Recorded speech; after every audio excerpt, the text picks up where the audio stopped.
लेकिन जारून मैं किसी यासिर को नहीं जानती। कहीं ये वो यासिर तो नहीं है जो तुम्हारा पड़ोसी है, तुम्हारा क्लास फेलो भी था?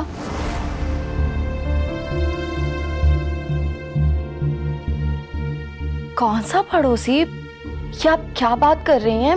मैं नहीं जानती किसी को। थोड़ा टाइम अपने लिए भी निकाल लिया करें। आप तो सिर्फ काम काम और काम करती रहती हैं। जिंदगी भर मैंने काम किया है, इसलिए अब आदत सी पड़ गई है।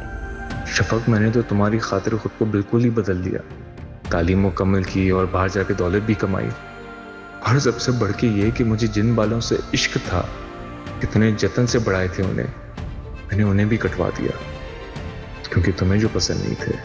हैरत तो ये है, जो बातें महाम ने मुझसे कही थी वही बातें वो इंसान मुझसे कर रहा है।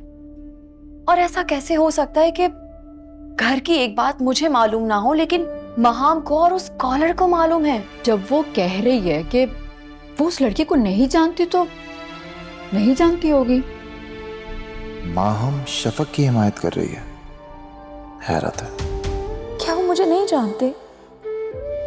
हम बचपन से साथ हैं। वो मेरे मिजाज के हर पहलू से आशना है।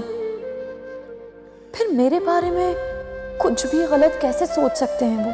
अगर वो वाकई शफक का पड़ोसी या क्लास फेलो है तो शफक मुझसे छुपाना क्यों चाह रही है? मैं तो उस मिजाज का आदमी ही नहीं जो बीवी पर शक करे। और वैसे भी अगर ये सच नहीं होता तो माहम कैसे जानती है उस लड़के को? एक बार मेरा उससे निकाह हो जाने दें, फिर मैं उसको अपना ऐसा दीवाना बनाऊंगा, सारी जिंदगी मेरे बगैर रह नहीं पाएगी वो। अभी भी वो तुम्हारी दीवानी है, इसीलिए तो शादी की जल्दी करी है कि कहीं तुम इनकार ना करो।